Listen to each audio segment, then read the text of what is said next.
Latina, lo que pasa en tu país hoy. Hola, ¿cómo están? Ana Sofía Camargo y José Salinas le dan la bienvenida a una nueva edición de Voz Latina. Acompáñenos en un recorrido por las informaciones más importantes de Centroamérica, pero por ahora conozcamos nuestros titulares. Hoy en Voz Latina, muy pronto vacunas contra el Zika podrán ser fabricadas en la planta de producción más moderna de América Latina que se ubicará en Nicaragua. En Colombia, el presidente Juan Manuel Santos recibe el Premio Nobel de la Paz por sus esfuerzos para poner fin al conflicto armado con las FARC. Y además, Costa Rica podría estar en riesgo de ser declarada como paraíso fiscal. Le contamos por qué en esta edición. Esto y más es lo que pasa en su país hoy.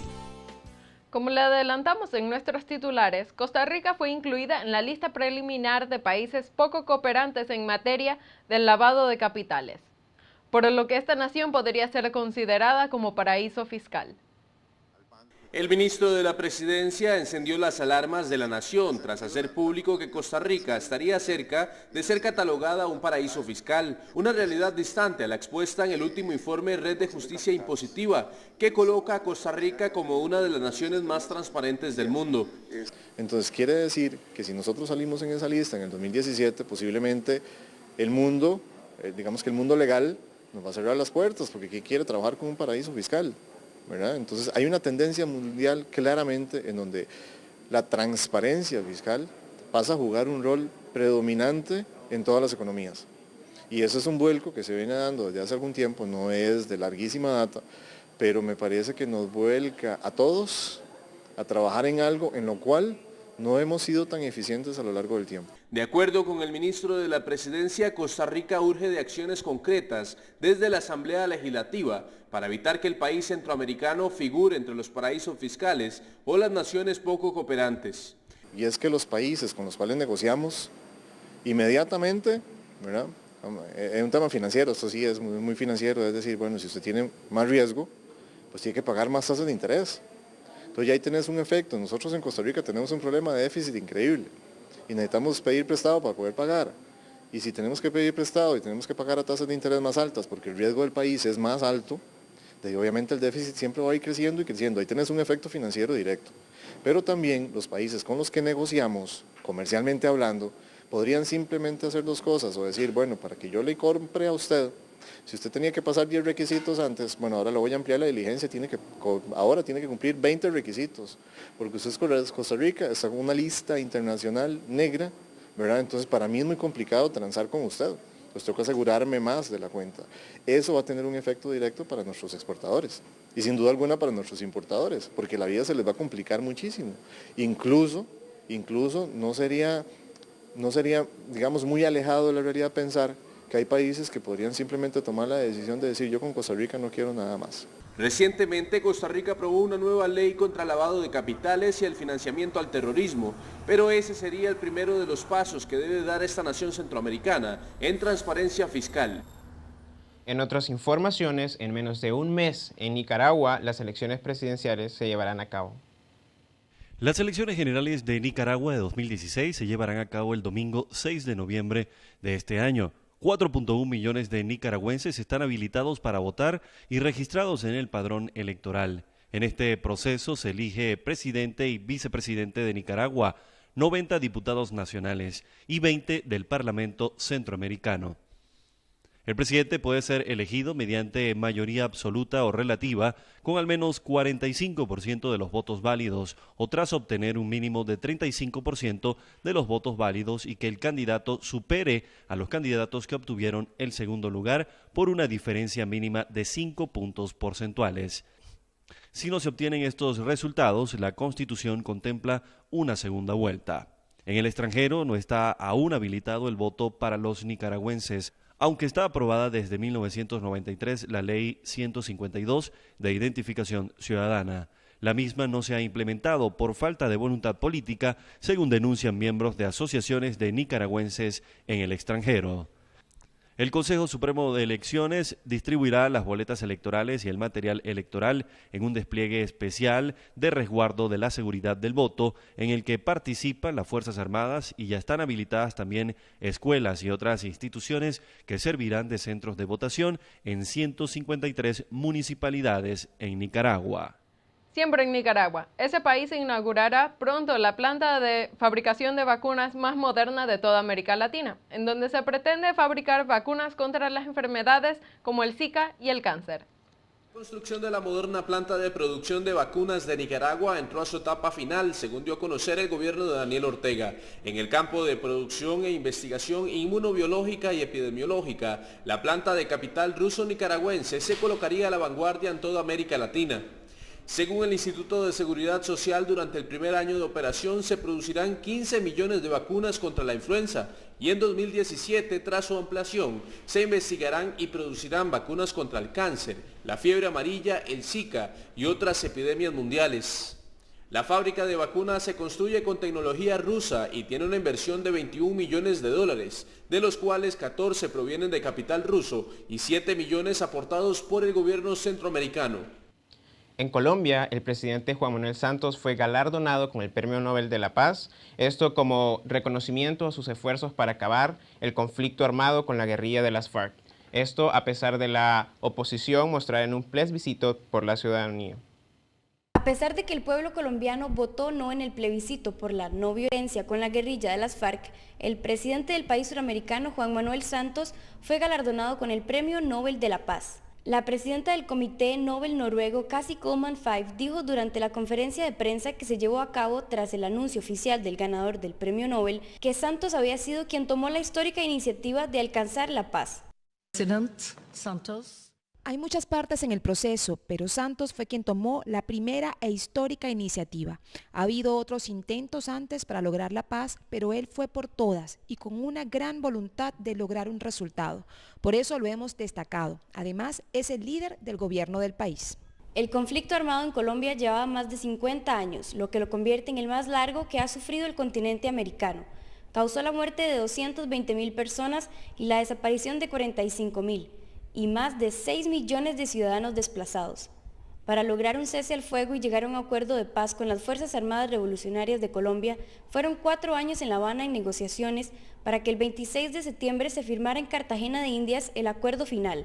Sin embargo, los colombianos votaron en contra de este el 2 de octubre al consultarlos en un plebiscito. A pesar de esto, el mandatario Santos sigue positivo. Recibió el galardón junto a su esposa María Clemencia de Santos, en nombre de los ciudadanos de su país.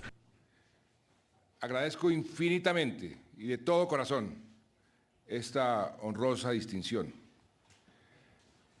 La recibo no a nombre mío, sino a nombre de todos los colombianos, en especial a las millones de víctimas que ha dejado este conflicto que hemos sufrido a lo largo de más de 50 años. Colombianos, este premio es de ustedes.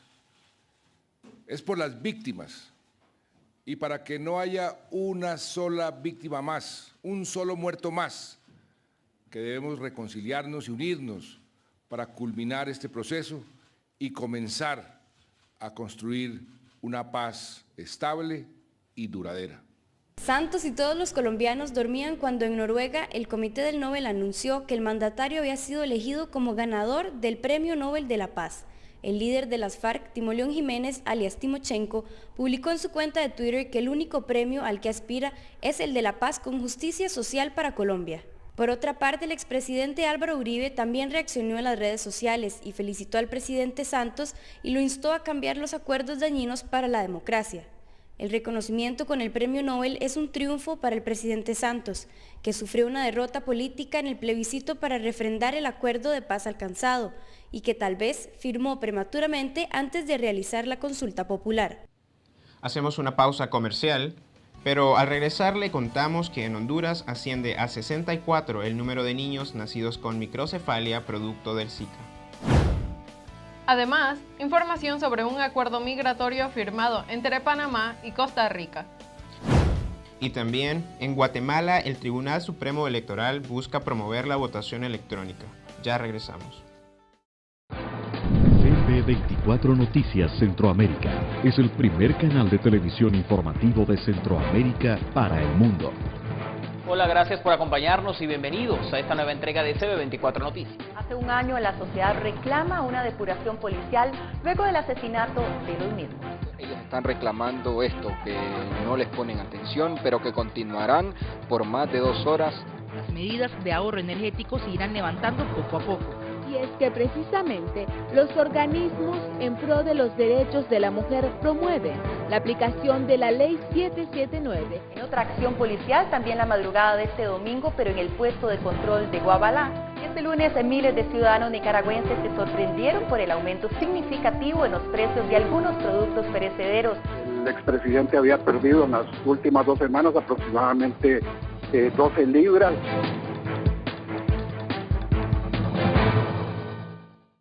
Únase a Voz Latina en Facebook y manténgase informado de lo que pasa en su país hoy. Síganos como Voz Latina Hoy.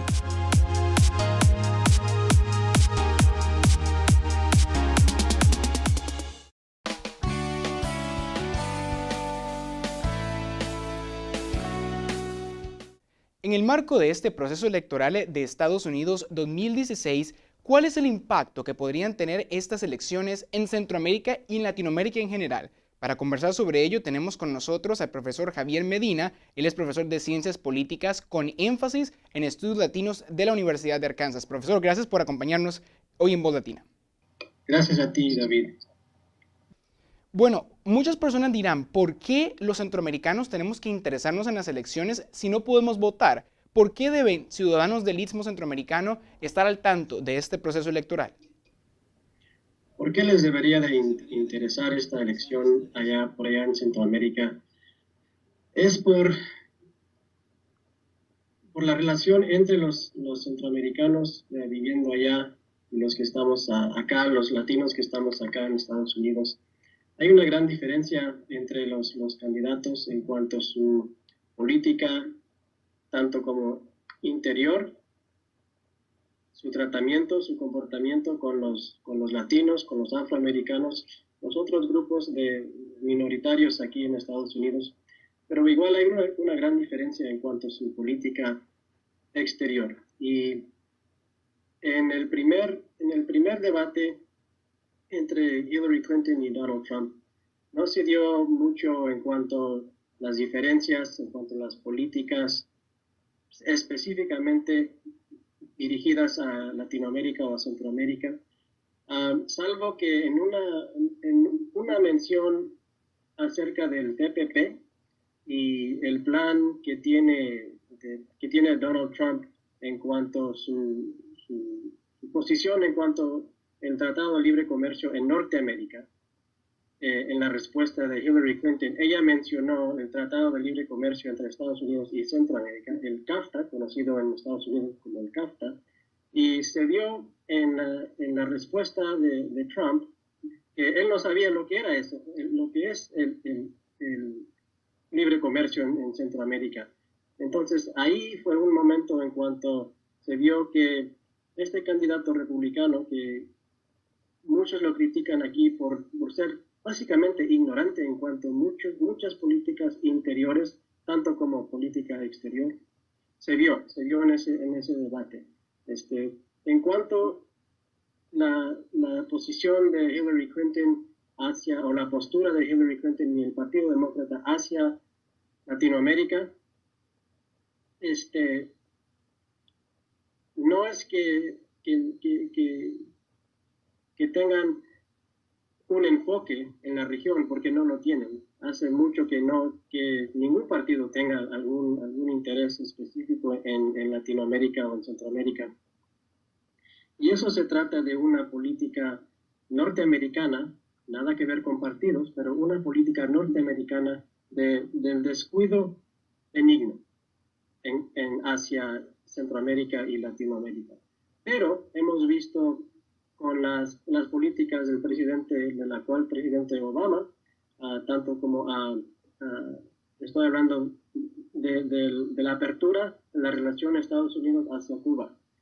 Y eso significa que por lo menos este presidente, y si la candidata Hillary Clinton siga por los mismos pasos del actual presidente, podría haber una, si no apertura, sino una posición más abierta y más comunitaria hacia Centroamérica desde el punto de vista de los Estados Unidos. Profesor, como usted lo mencionaba, al Partido Republicano, al candidato del Partido Republicano, el señor Donald Trump, se le ha criticado mucho por atacar a los latinos. ¿Qué podría esperar Centroamérica si él llega a ser presidente? ¿Considera que él simplemente va a mirar a un lado y no prestar atención a Centroamérica? ¿O qué clase de política podría entablar él? Pues sus políticas, las políticas de las que ha hablado muy abiertamente han sido en cuanto a la posición o la reforma migratoria. O sea, está hablando muy abierta y fuertemente en contra de los derechos de la comunidad de inmigrantes, tanto centroamericanos como mexicanos y latinoamericanos en Estados Unidos. Así que su política ha sido muy básica. Quiere decir que tanto como a cualquier inmigrante, él quiere hacer más políticas más fuertes en contra de estas comunidades, tanto como la comunidad musulmana o islámica aquí en Estados Unidos. Pero no se sabe cómo un candidato, un político como se ha convertido Trump, no se sabe si sus políticas en cuanto el comercio, en cuanto las políticas de inmigración, cómo se van a llevar a cabo con un Congreso, si es liderado por los republicanos acá. Yo creo que Trump está muy solo en sus políticas. Son muy básicas, son muy negativas, son muy discriminatorias hacia muchos grupos. Y los republicanos en el Congreso, tanto pues obviamente los demócratas también, yo creo que ellos no dejarían que Trump llevaría a cabo sus planes anti-latinos, las políticas que ha mencionado ya. Profesor, usted mencionaba cómo los candidatos discutieron el tema de las relaciones internacionales de Estados Unidos en el primer debate, pero ¿considera usted que ha faltado de parte de ellos conversar más sobre las relaciones que tendría Estados Unidos con Latinoamérica y Centroamérica en particular? Sí, y eso estoy hablando, David, es una buenísima pregunta porque eso es lo que ha faltado, no nada más en esta campaña, pero en los últimos 20, 30 años, digamos, en cuanto han casi pues negado que los dos partidos no han reconocido correctamente o suficientemente la contribución de Centroamérica, tanto como México, hacia lo que es este país. O sea, las políticas de los 80s, de los 90s de este país en Estados Unidos hacia Centroamérica han contribuido muchísimo al ambiente que tenemos aquí. Es un ambiente en Estados Unidos en donde los centroamericanos son casi invisibles, pero son muchos centroamericanos acá en Estados Unidos que están contribuyendo tanto al desarrollo, al éxito de este país, pero los políticos de los dos partidos no han reconocido esas contribuciones. Y te puedo decir con cierta certidumbre que Donald Trump no va a ser ese candidato. Si llega a ser presidente, vamos a seguir por ese paso. donde no reconocemos la importancia de esas relaciones de los países centroamericanos con Estados Unidos. Hillary Clinton, podemos decir que hay un poquito más de esperanza que sí lleguemos a tener que tengamos mejores relaciones entre Estados Unidos y Centroamérica, pero tampoco tengo mucha confianza en eso. Como te digo, David, lo que ha hecho el actual presidente Obama con Cuba ha sido revolucionario, ¿verdad? Pero a la vez México y Centroamérica están sufriendo mucho y a pesar de que Obama ha sido un gran presidente para los latinos aquí en Estados Unidos, su postura, su falta de reconocimiento a la importancia de estas relaciones internacionales entre Estados Unidos y Centroamérica, no me da mucha confianza en que Hillary Clinton va a llegar a ser aún más que Obama. Profesor, y finalmente, existe mucho temor en relación al candidato Trump por todas las políticas que él propone en cuanto a inmigración, políticas bastante radicales, así calificadas por muchas personas que están expectantes en este proceso electoral. ¿Considera usted que de llegar Donald Trump a la presidencia, él podría hacer realidad todas estas propuestas radicales de inmigración? Pues sí, el problema ahí es que la política que tenemos acá, el DACA, la acción diferida hacia los estudiantes universitarios, es una política muy débil. No es una política que se llevó a cabo a través del poder legislativo. Es una acción ejecutiva.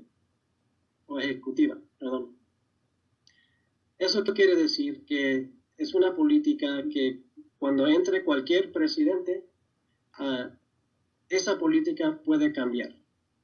Donald Trump ya ha dicho que básicamente, además de construir un muro entre Estados Unidos y México, ya tiene planes para terminar con esa política, con la actual política que tenemos aquí gracias al presidente Obama.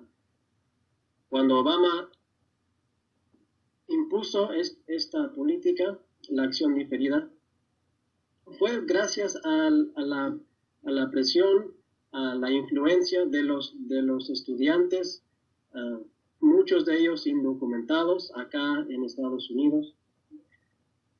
Fue gracias a ellos.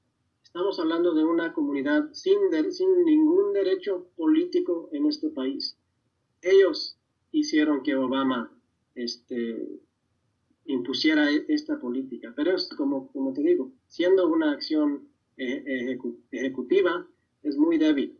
Y por eso les digo a cualquier latino que está pensando como que no piensa que su voto en esta contienda no importa tanto, les digo, pues sí, les importa, aunque seas ciudadano o no, o tengas parientes que son inmigrantes o no.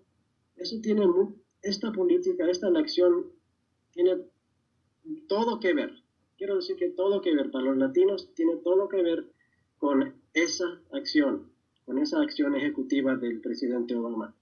Quiero decir que no podemos, como comunidad latina en Estados Unidos, no podemos perder esta oportunidad para participar en esta contienda, porque tiene consecuencias, ¿verdad? Consecuencias más graves para esta comunidad de inmigrantes que nunca hemos visto. Bueno, en mi vida nunca he visto este nivel de temor que Donald Trump ha provocado. Lo que quiero decir es que es una elección muy importante para todos los latinos en Estados Unidos, inmigrante y no inmigrante, porque el ambiente que ha creado Donald Trump en este país gracias a su campaña, muchos norteamericanos, republicanos, conservadores, anti-inmigrantes, han mostrado sus caras, ¿verdad? Y sabemos que este país es muy, muy hostil hacia nuestra comunidad. Y eso no va a cambiar. Si gana o pierde Trump, eso no va a cambiar.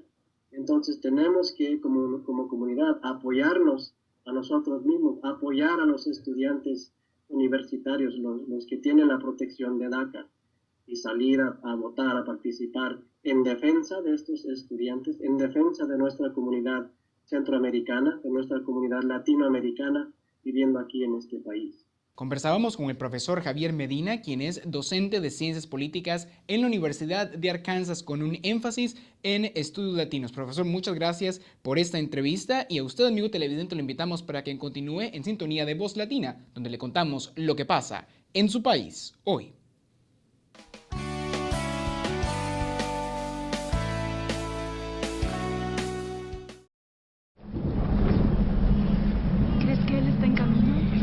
Sabe que nosotros estamos aquí.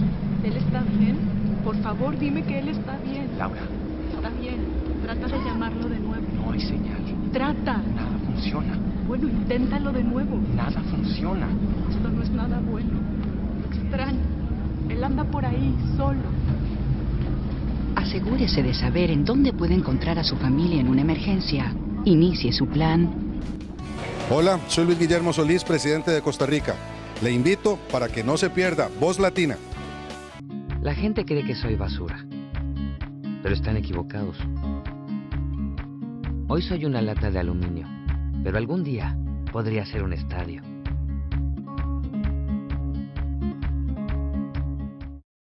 Gracias por continuar con nosotros. En temas de salud, en Honduras aumenta a 64 el número de casos de niños nacidos con microcefalia producto del Zika.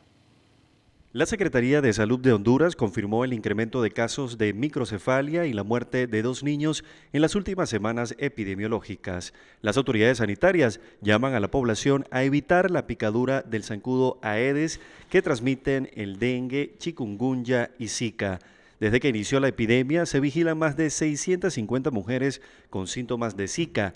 Los efectos, además de la microcefalia, incluyen el síndrome de Guillain-Barré, trastornos visuales y auditivos. El padecimiento de Zika en una mujer embarazada en muchas ocasiones era asintomático, según las autoridades, y debido a esa condición no se podría determinar con exactitud cuántas mujeres podrían dar a luz bebés con microcefalia. Datos de la Secretaría de Salud indican que existen más de 66,000 casos de dengue, chikungunya y Zika en Honduras. En Guatemala, el Tribunal Supremo Electoral promueve la implementación del voto electrónico ante la activación del voto de los guatemaltecos en el extranjero. El Tribunal Supremo Electoral en Guatemala, para activar el voto electrónico en el extranjero, deberá hacer un censo y empadronamiento de los electores fuera del país. Las opciones de enviar el voto vía correo es hasta ahora inaplicable. Instalar mesas en los diferentes consulados demasiado caro para el gobierno de Guatemala. Pero que se haga por computadora parece ser la salida. El Tribunal Supremo Electoral de Guatemala deberá crear el sistema y la plataforma electrónica que garantice la seguridad del voto. Aún no está claro en el país que esta sea la medida que se tomará toda vez que el voto electrónico no está aprobado en la Constitución. Por lo que mientras esto se decide, también se estudia permitir el voto extranjero en las sedes diplomáticas en los Estados Unidos, México y Canadá, donde viven más guatemaltecos.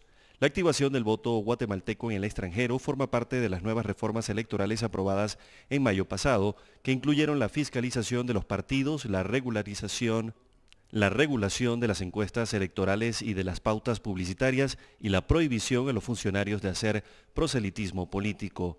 En septiembre pasado, el gobierno de Guatemala entregó al Congreso una propuesta llamada Segunda Generación, que busca una reforma a la ley electoral y de partidos políticos que plantea, entre otros, la modernización del padrón electoral y la democratización interna de los partidos, garantizar la alternancia y la creación de partidos distritales y la implementación del voto preferente, es decir, que los guatemaltecos puedan elegir a los diputados al margen del lugar que ocupan en las listas. Panamá y Costa Rica firmaron un nuevo acuerdo migratorio para controlar el flujo de migrantes entre ambas naciones. El pasado viernes 7 de octubre, los presidentes de Panamá y Costa Rica firmaron un acuerdo cuyo objetivo es recibir información permanente sobre los migrantes que día a día transitan la frontera entre ambas naciones y que ha ocasionado una crisis migratoria en la región de alcance, al punto de que ambos mandatarios pidieron ayuda a la región. De esta reunión sale un compromiso de la creación de un grupo de alto nivel para darle específicamente seguimiento a la situación de los migrantes haitianos, que es lo que se está dando en los últimos meses. Hemos recibido información de una cifra importante de ciudadanos haitianos en Brasil en este momento, que salieron a Brasil producto de un desastre natural, que fue el terremoto de Haití del 2010, y que en este momento, por la situación económica en ese país, política y social, buscan un mejor destino para ir su familia hacia el norte, lo que está creando una situación en Panamá, en Costa Rica y otros países de la región. En esta reunión binacional que se realizó a puerta cerrada en Boquete, Chiriquí, se acordó la implementación de un intercambio de alertas migratorias. Costa Rica reconoció que diariamente cruzan su frontera al menos 100 migrantes, la mayoría de ellos haitianos, ya que la cubana ha mermado, mientras que se incrementa la asiática y la del Medio Oriente. Respecto al fenómeno Matthew, en el plazo inmediato, por supuesto que puede generar nuevas migraciones, pero aún sin Matthew, hay un tema aquí que hay que reconocer, y es las dificultades estructurales que tiene Haití de todo tipo, aún cuando no es afectado por desastres como este huracán. Es decir, estamos frente a un país que tiene gravísimos problemas de desempleo, que tiene grandes problemas de acceso a servicios básicos, en donde los recursos naturales escasean, en fin, una serie de condiciones que hacen obligatoria la asistencia internacional de manera permanente y que por lo tanto en cualquier momento son fuentes de expulsión de población. Este nuevo acuerdo es un esfuerzo más de Panamá y Costa Rica por resolver una crisis migratoria que estalló en noviembre del año 2015, cuando Nicaragua cerró su frontera alegando motivos de seguridad.